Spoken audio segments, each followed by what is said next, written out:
하나님 말씀 우리 구약성경 889면 우리 시편 119편 1절에서 16절까지 한 절씩 교독합니다. 구약성경 889면 시편 119편 1절에서 16절까지 말씀입니다. 행위가 온전하여 여호와의 율법을 따라 행하는 자들은 복이 있으며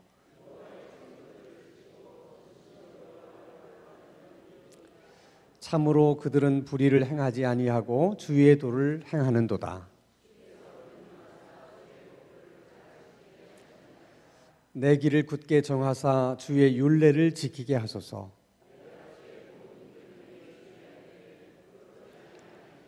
내가 주의 의로운 판단을 배울 때에는 정직한 마음으로 주께 감사하리이다. 청년이 무엇으로 그의 행실을 깨끗하게 하리이까? 주의 말씀만 지킬 따름이니이다.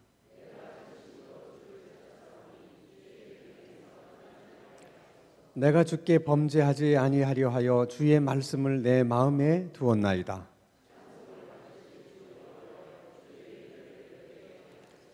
주의 입의 모든 규례들을 나의 입술로 선포하였으며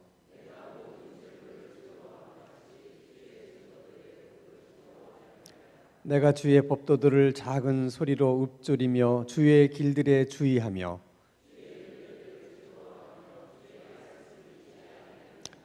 아멘. 지난주에도 우리가 말씀 가운데 이제 제가 문제를 냈습니다. 신구약 성경 39권 가운데 가장 짧은 성경이 무엇입니까? 시편 117편입니다. 오늘도 퀴즈를 내겠습니다. 신구약 39권 가운데 가장 장수가 긴 장은 어떻게 하셨어요? 시편 119편입니다. 이 시편 119편에 얽힌 아주 재미있는 이야기들이 참 많습니다. 예를 들면 그 아프리카 선교사로 나갔던 리빙스턴이 어린 시절 성경 암송대회에 나가서 우승을 해서 성경책을 선물로 받았는데 그때 암송했던 말씀이 시편 119편이랍니다. 또 종교개혁 시절에 많은 개신교 교인들이 천주교에 의해서 많은 핍박을 받았어요. 그리고 때로는 그들의 손에 의해서 또 순교를 당하는 그런 개신교 신자들도 참 많이 있었습니다. 근데 한 번은 개신교 신자들이 이제 끌려왔는데 다 사형 선고를 받은 거예요. 이제 마지막 소원이 뭐냐 이렇게 물었을 때 하나님의 말씀을 암송할 수 있는 기회를 주든지 말씀을 암송하지 못하는 자들에게는 성경을 한 장씩 읽을 수 있는 기회를 달라. 이게 마지막 소원이니까. 그래서 이제 사형 언도를 받은 이제 개신교 교인들이 한 사람씩 말씀을 평소에 암송하고 있었던 사람은 이제 말씀을 암송을 하고 또 자기가 가장 좋아했던 성경을 또 읽기도 하고. 근데 그 중에 자기는 시편 119편을 가장 좋아하고 사랑했기 때문에 자기는 시편 119편을 읽어야 된다고. 그래서 그걸 쭉 읽는데 얼마나 긴지. 근데 3분의 2쯤 읽었을 때 정말 기적 같은 일이 일어났어요. 그 사형 집행을 중지하라고 하는 전달이 온 겁니다. 그래서 그 사형수들이 다 살아났다는 거예요. 그때 한 사람이 우리가 시편 117편을 읽었더라면 그래서 시편 119편에는 아주 묘한 은혜가 있어요. 혹시 여러분들이 그럴 일은 없겠지만 이제 부부싸움을 하게 되거든. 우리 시편 119편을 읽고 계속하자.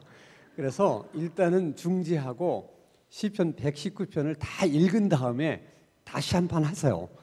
그러면 119편을 읽는 가운데 사형 중지 명령이 전달되듯이 부부싸움도 다 해결될 줄로 믿습니다.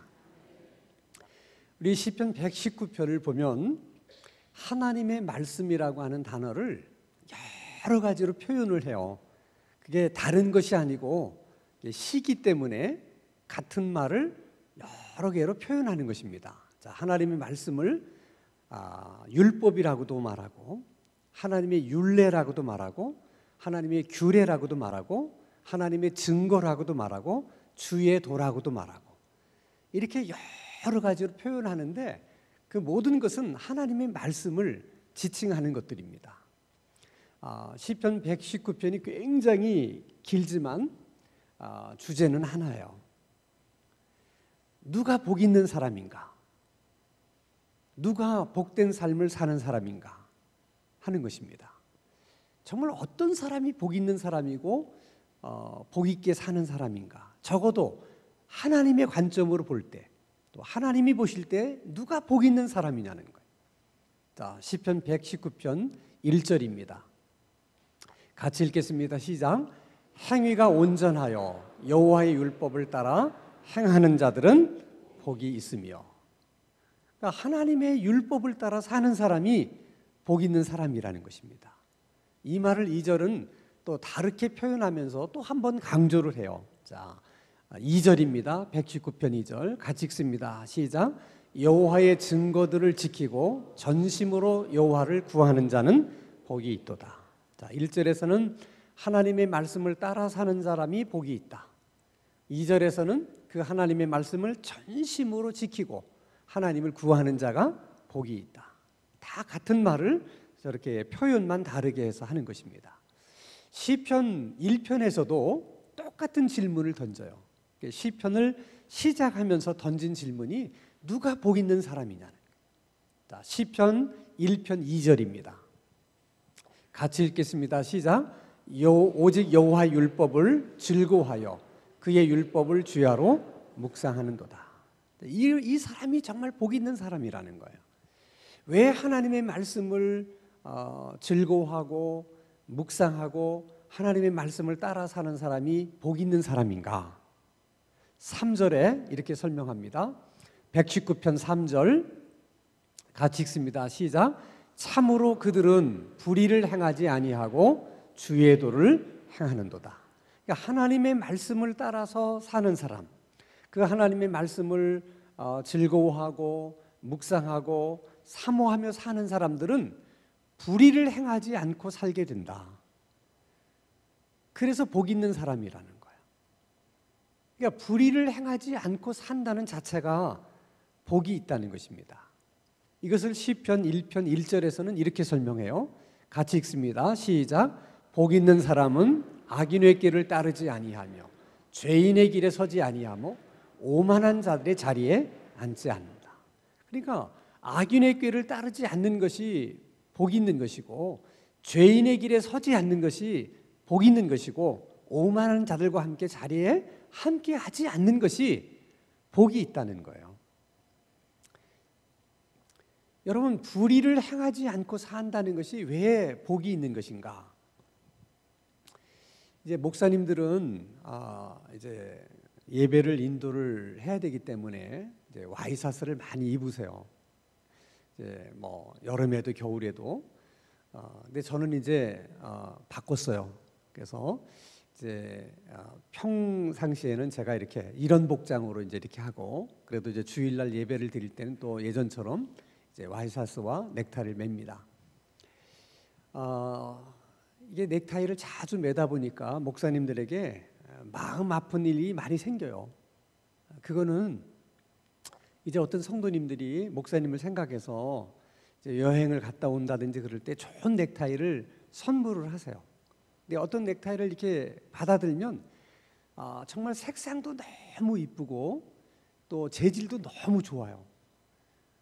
대부분 그런 넥타이를 선물을 받으면 일단 하나님 앞에 신고를 해야 되기 때문에 거의 간직했다가 주일날 이제 메고 나옵니다. 그리고 이제 하나님 앞에 신고를 하고 이제 평일날도 메고 다녀요. 근데 굉장히 이제 좋아서 이런 아끼는 넥타이인데 꼭 그런 넥타이일수록 설렁탕 먹을 때 꼭 국물이 튀는 거야. 이 설렁탕 국물이 이게 기름진 국물이기 때문에 이게 잘 지질 않아요.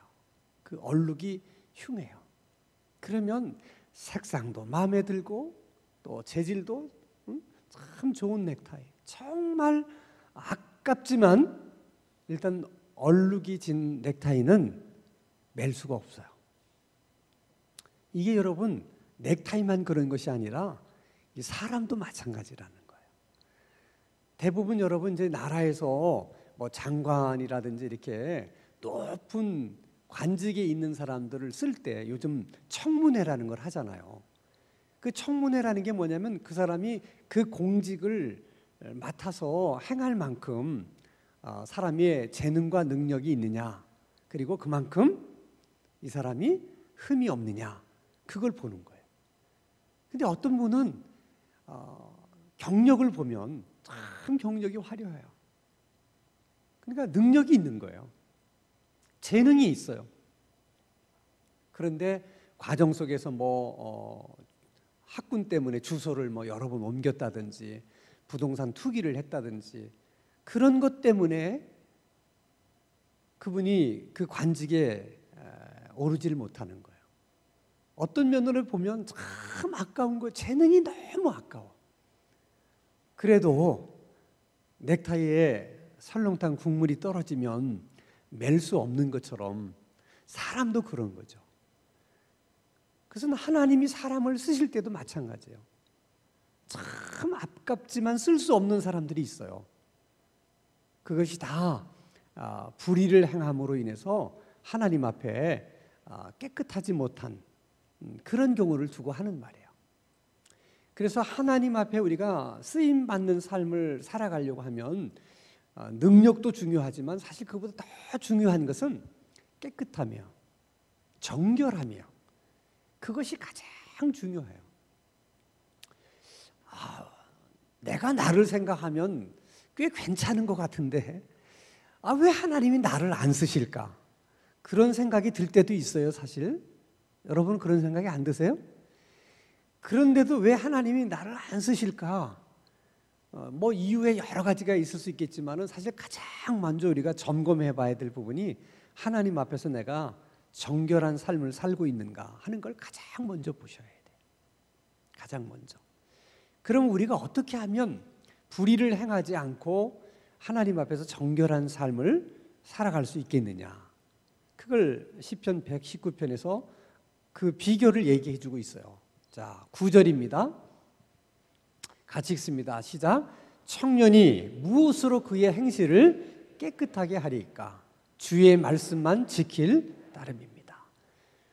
우리 자신을 이 불의로부터 이렇게 지킬 수 있는 그 힘이 어디서 오느냐? 하나님의 말씀이라는 거예요. 하나님의 말씀은 우리 마음을 지키는 파수꾼과 같아.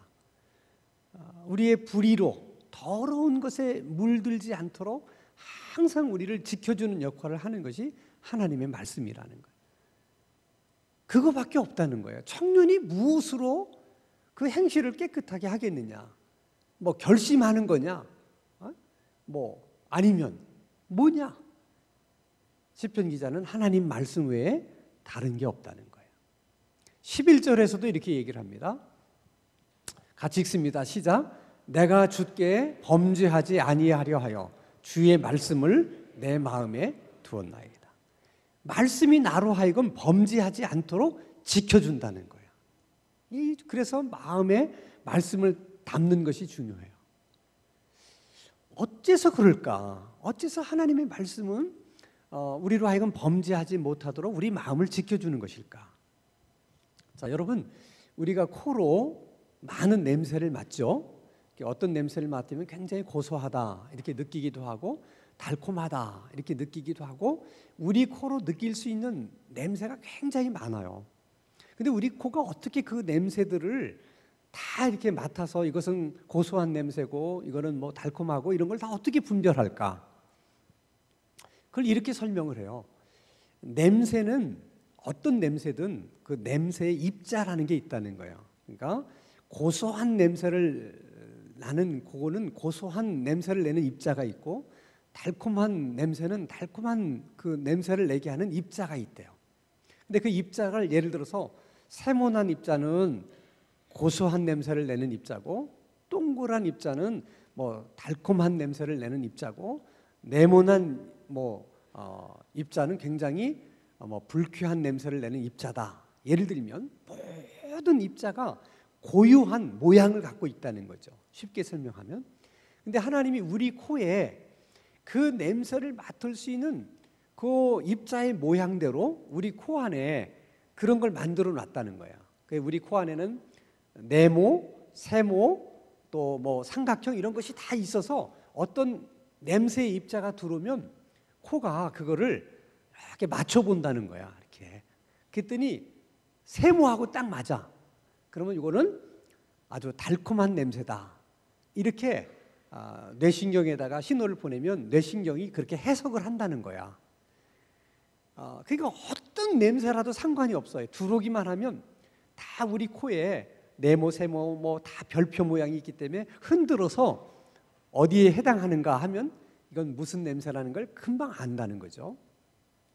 여러분, 우리가 살아가다 보면 우리가 만나는 상황은 예측할 수가 없어요. 그걸 다 예를 들어서 네모, 세모, 뭐 별표로 따지자면 수십만 가지가 되는 거야. 근데 하나님의 말씀에는 그 수십만 가지 우리가 만날 수 있는 상황의 모양이 다 있어요.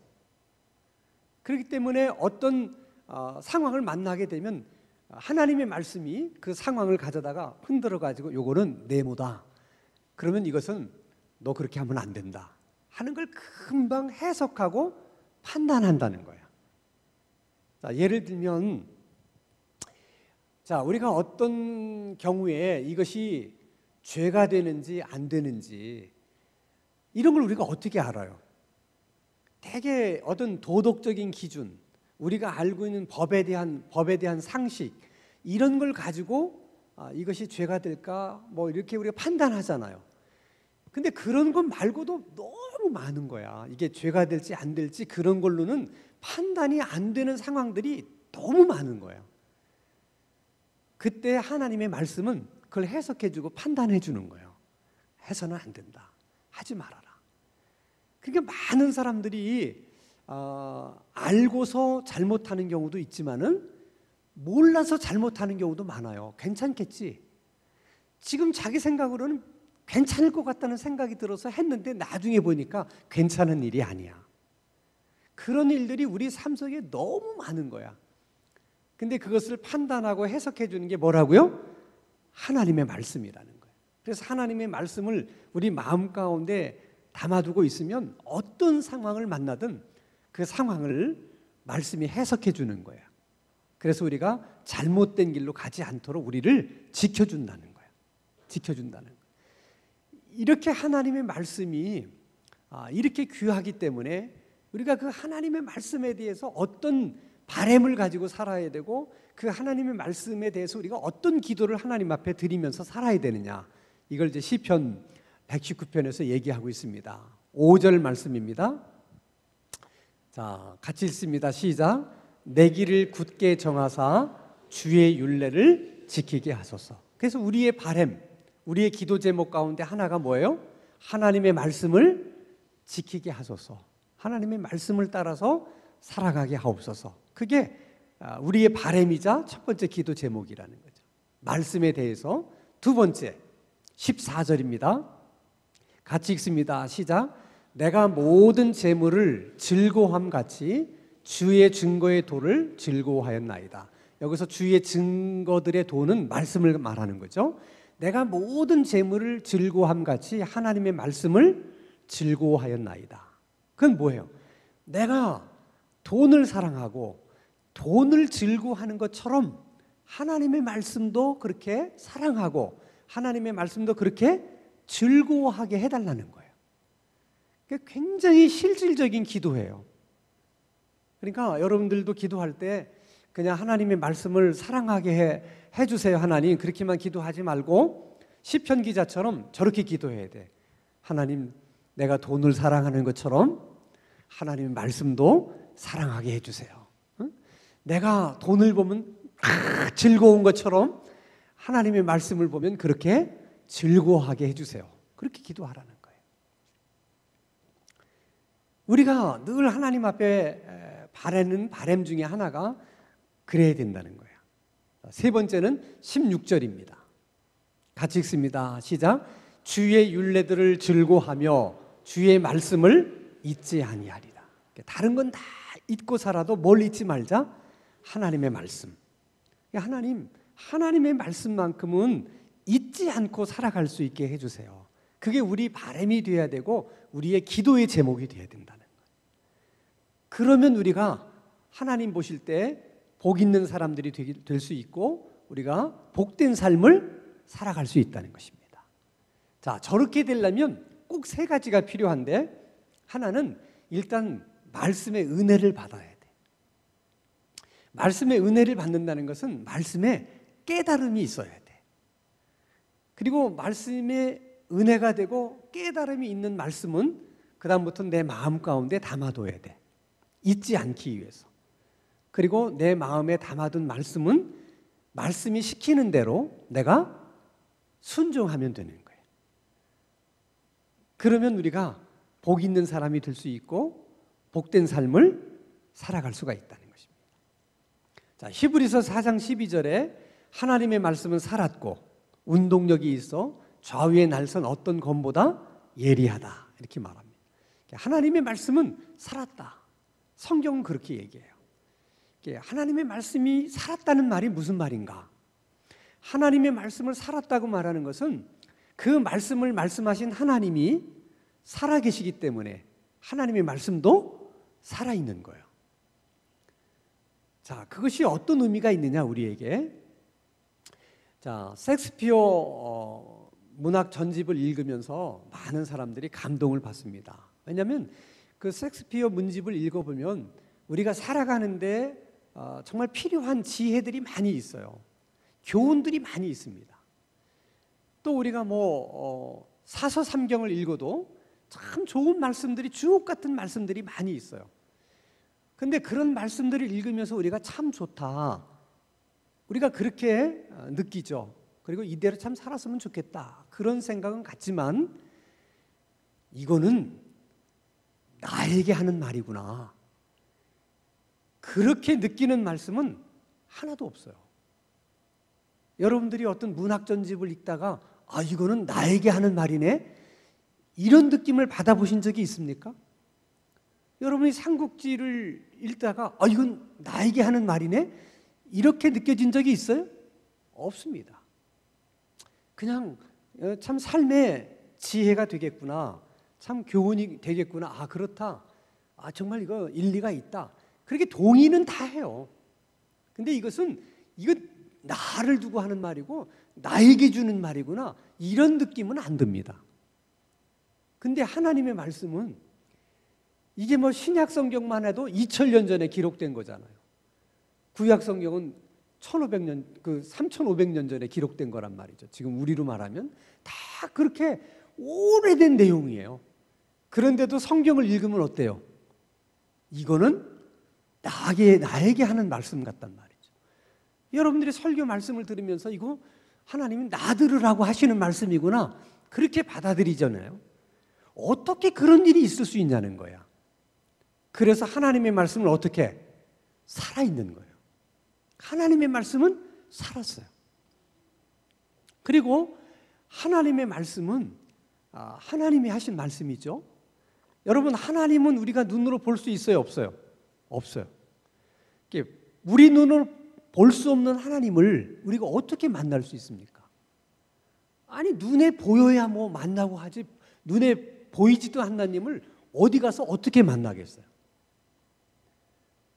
그런데 우리가 하나님을 만날 수 있는 길이 있는데, 그것은 하나님의 말씀을 통해서 하나님을 만나는 거예요.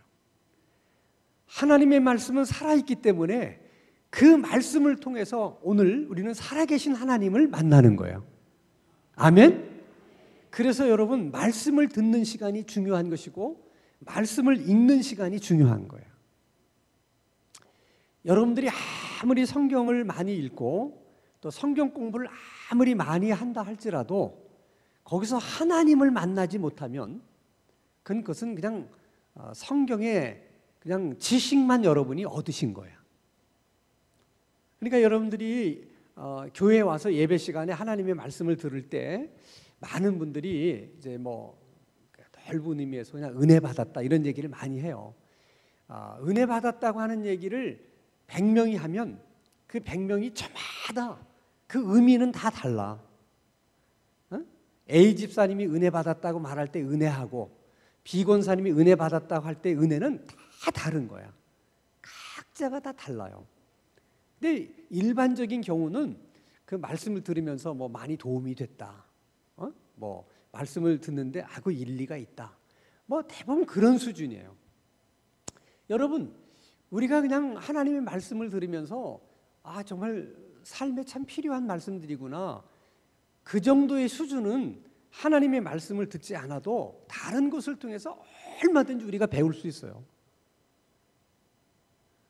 지금 여러분 인터넷에 들어가 보면 정말 얼마나 많은 유익한 강연들이 많은지 몰라요. 그런 것을 통해서 얼마든지 우리가 살아가는 데 필요한 지혜를 얻을 수 있어요. 그런데 우리가 주일날 하나님 앞에 나와서 말씀을 듣는 것이 왜 중요하냐?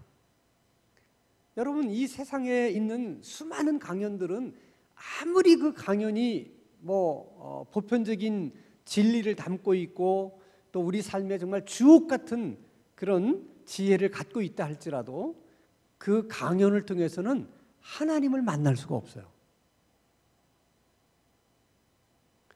하나님은 무엇을 통해서만 만날 수 있느냐? 하나님의 말씀을 통해서만 하나님을 만날 수 있는 거예요.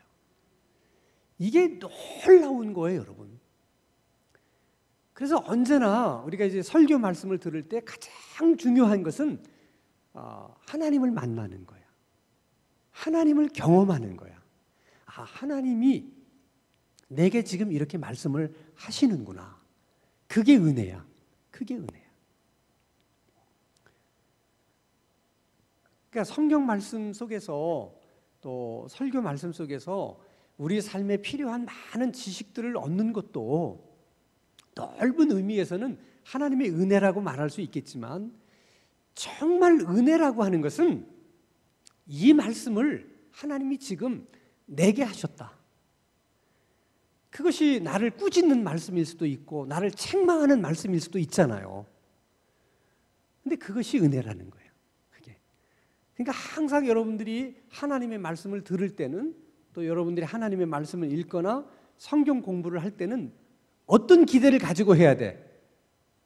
이 말씀을 통해서 하나님이 내게 어떤 말씀을 하실까?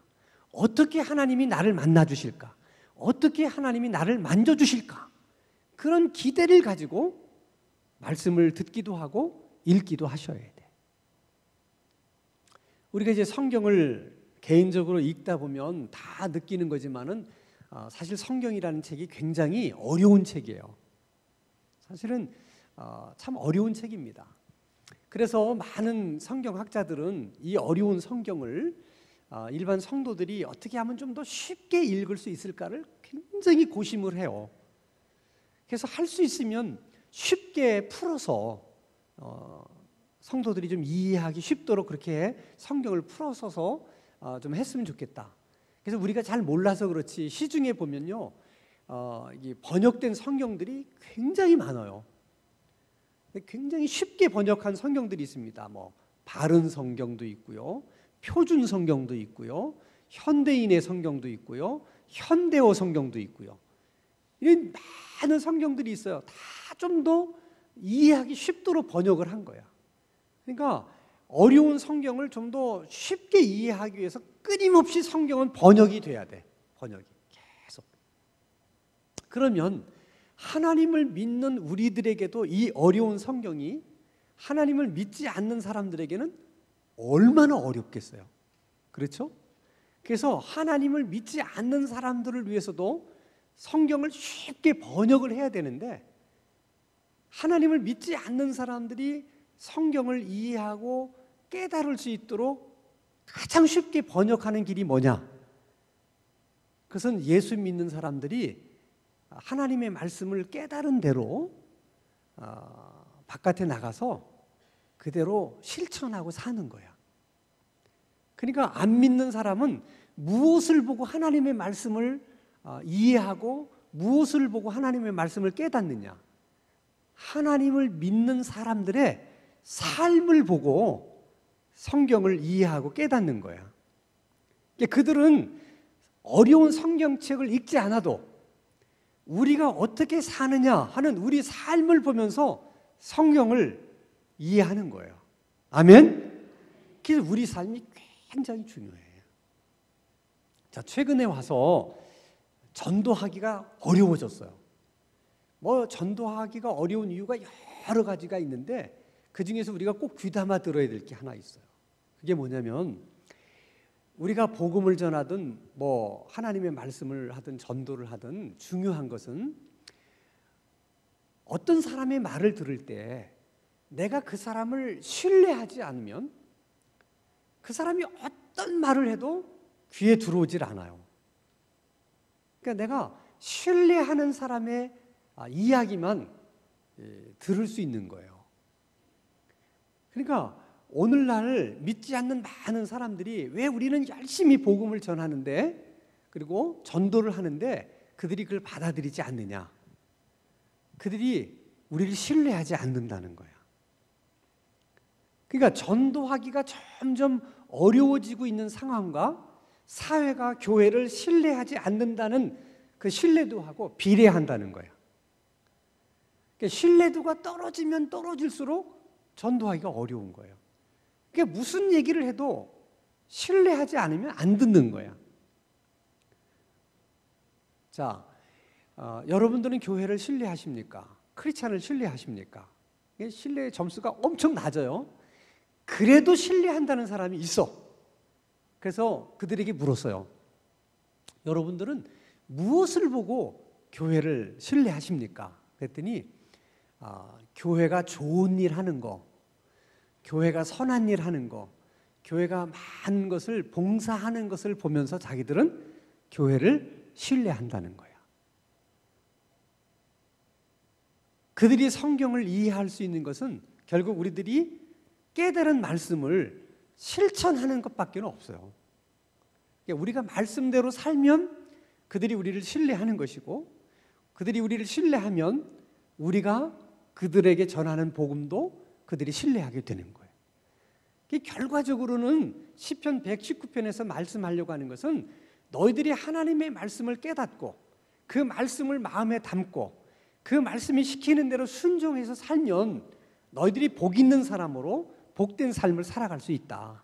그것은 너희들의 문제만이 아니라 너희가 그렇게 복 있는 삶을 살게 되면 세상에 믿지 않는 사람들이 너희들의 그런 삶의 모습을 보고 그들도 복을 받게 된다는 거예요. 왜?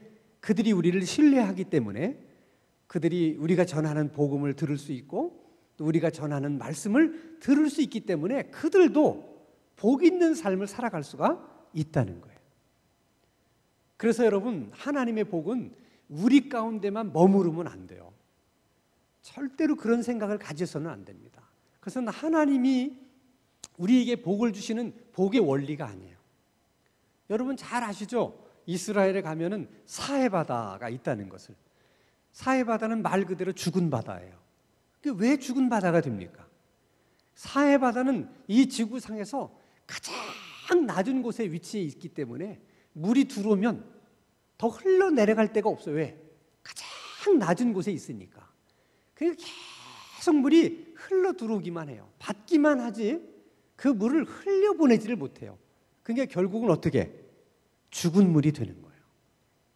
그러니까 하나님이 우리에게 주신 복을 흘려보내지 않으면 그것이 다 죽은 복이 돼요.